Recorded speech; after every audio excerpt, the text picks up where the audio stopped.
अपना जमीन के वास्ते कोर्ट कचहरी बाबू साहब के चक्कर में बहुते पैसा फूंक दिए, बाकी कोनो फायदा नहीं हुआ। सब केस मुकदमा हार गए। उतने नहीं, हम तो ईसाई धर्म भी अपनाए कि हो सके तो वहां से कुछ मदद मिलेगा, मगर वो भी धोखा निकला।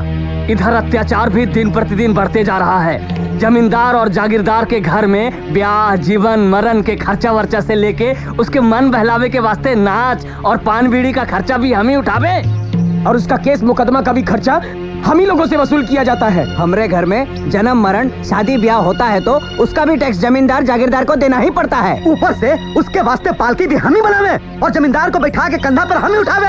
ये सब अब बर्दाश्त से बाहर हो रहा है बाबा। अब इस सब अत्याचार का मुकाबला हमको अपने ही करना पड़ेगा, दूसरा और कोई मदद नहीं देने वाला है। जो भी करना हो जल्दी करो बेटा, ये सब सहते सहते कमर टूट गया है। अब नहीं सह सकते हैं बेटा। हम तो लाचार हो गए काका। हमरा पढ़ा प्रथा का अधिकार भी समाप्त कर दिया गया, हमरा हुक्म भी नहीं चलता। हम करें तो क्या करें? काट डालो ये जमींदार साहूकार ठेकेदार और बाबू फिरंगी को। ये सब हम पर बहुत जुल्म और अत्याचार किया है। हाँ, एकदम ठीक बात है। अब हम और सहन नहीं कर सकते, अब हमें हथियार उठाना ही पड़ेगा। हाँ, उठाना ही पड़ेगा। माथा ठंडा करके सोचो, उसके पास में पैसा है, पैरवी है, बंदूक है, उसके सामने हम लोग खाली दे तीर धनुष से कितना देर तक लड़ेंगे? आखिर में सब मारे जाएंगे। तो फिर कौन मुंडा राजा आएगा जो हमारे मुल्क की लड़ाई लड़के हमें इस अत्याचार से बचाएगा? कौन आएगा? कौन? बाबा क्या हुआ? प्रभु यीशु की शरण में रहने वाले को कभी कोई पीड़ा नहीं होती, कोई कष्ट नहीं होती, बल्कि इस धर्म के अनुयायियों को हर प्रकार से मदद मिलती है और आगे भी मिलती रहेगी। कुछ मुंडा सरदार जो आज प्रभु के इस ईसाई धर्म को छोड़ना चाहते हैं, उन्हें समझना चाहिए कि हमने इनको रास्ता दिखाकर जीने लायक बनाया, रहन सहन का संस्कार दिया। आज वे सरदार हमारा विरोध करते हैं। सच बात तो ये है कि ये मुंडा लोग गद्दार है, धोखेबाज है। उसका धर्म उन्हें मक्कारी सिखाता है। बंद करो ये बकवास। धोखेबाज तुम लोग हो। तुमने हमें शोषण और अत्याचार से मुक्ति दिलाने के नाम पर, हमें हमारी जमीन पर हमारा ही हक दिलाने के नाम पर हमें बहलाया, हमें ईसाई बनाया। धोखा तुमने दिया है। धोखेबाज और गद्दार तुम हो। तुम और तुम्हारी फिरंगी सरकार ने हमारे पूर्वजों से हमारी जमीन और जंगल छीनकर हमें अपनी जमीन से बेदखल कर दिया। Stop it! अभी निकल जाओ यहाँ से। तुम्हें स्कूल से बेदखल किया जाता है। अरे तुम क्या बेदखल करोगे हमें? हम तुम्हारे इस धर्म का त्याग करते हैं। तुम सब फिरंगी एक जैसे हो। साहब साहब एक टोपी।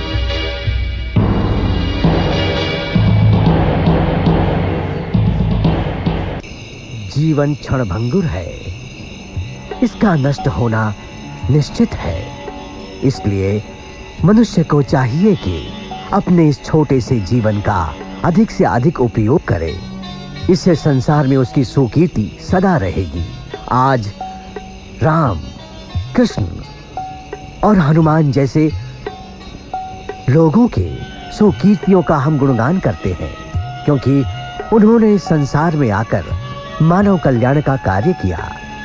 दानवों की अत्याचार से मानव समाज को मुक्ति दिलाई, पाप का अंत किया और धर्म का प्रचार किया। हमें भी अपने जीवन में ऐसा ही कुछ करना होगा, अर्थात अधर्म के मार्ग को त्याग कर धर्म के मार्ग पर चलना होगा। बिरसा, अभी तक तुमने जो भी सुना, जीवन का यही सत्य है। इस सत्य के मार्ग पर बहुत ही कम लोग चल पाते हैं, लेकिन जो चल पाते हैं वही महान होते हैं। गुरुजी, आपके साथ रह के मैंने रामायण पढ़ा, गीता के उपदेश को जाना है और जीवन के सत्य को पाया है।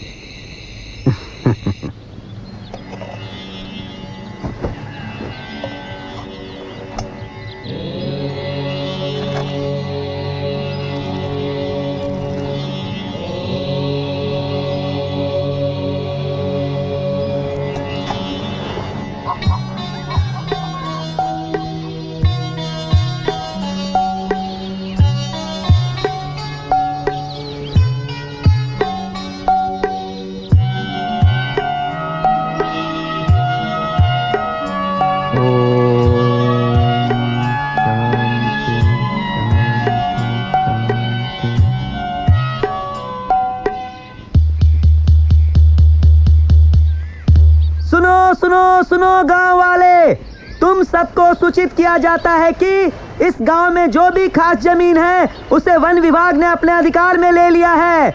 इसीलिए कोई भी बिना इजाजत के जंगल में जानवर नहीं चराएंगे, ना ही जंगल से लकड़ी काटेंगे और ना ही जंगल से फल फूल लाएंगे।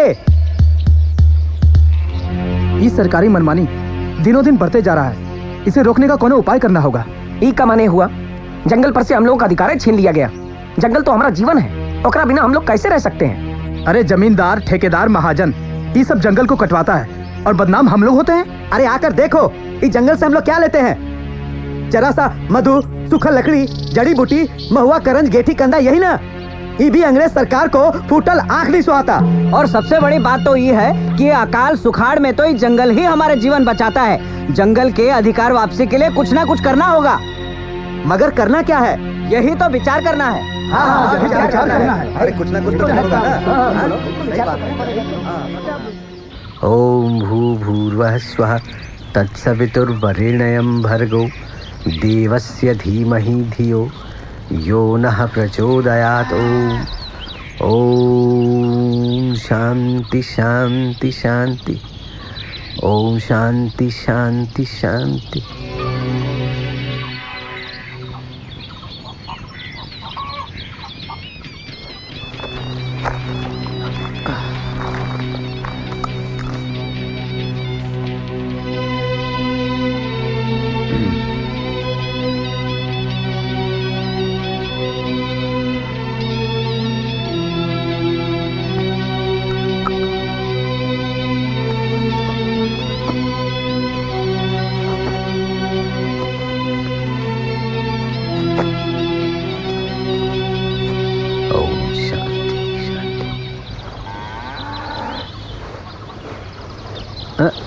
कहां जा रहे हो?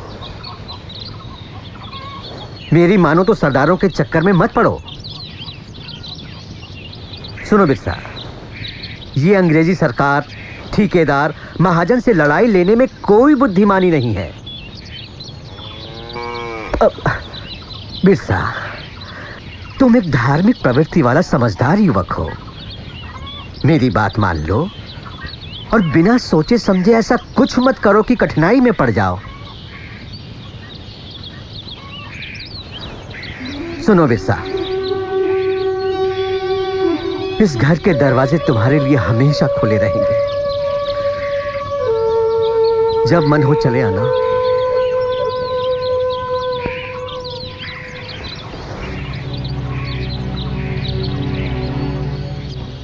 हम लोग को वन कानून को रोकने के लिए अपनी लड़ाई हम ही को लड़ना होगा। कोर्ट कचहरी जाना होगा, उसके लिए दरखास्त देना होगा। अभी तक तो यही सब हुआ। क्या फायदा हुआ? हम लोग को अनपढ़ गंवार समझ के सब वकील दलाल लोग हमको बेवकूफ बना के हमारा कितना रुपया पैसा खर्चा करवाया, मगर कोई सुनवाई नहीं। बाकी ये सोच के चुपचाप बैठे रहोगे तो उससे तो कुछ नहीं होगा। इस वास्ते कोई बुद्धिमान आदमी खोजना होगा जो हमारी कागजी लड़ाई लड़ सके। हम लड़ेंगे ये लड़ाई।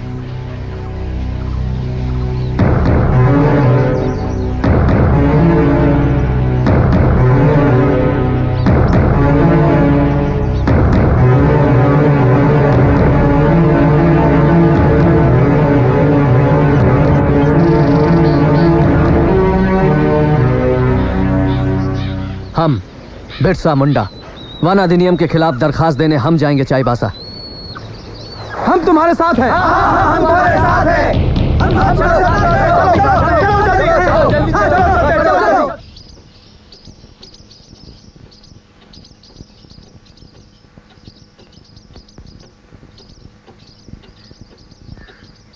बिरसा, तुम्हारा ये एप्लीकेशन फॉरेस्ट एक्ट के अगेंस्ट में है। सरकार नामंजूर करती है।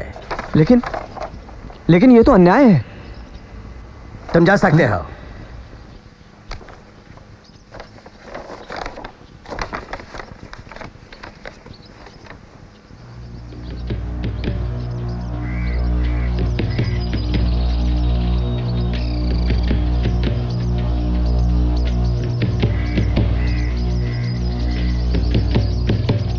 क्या हुआ बिरसा?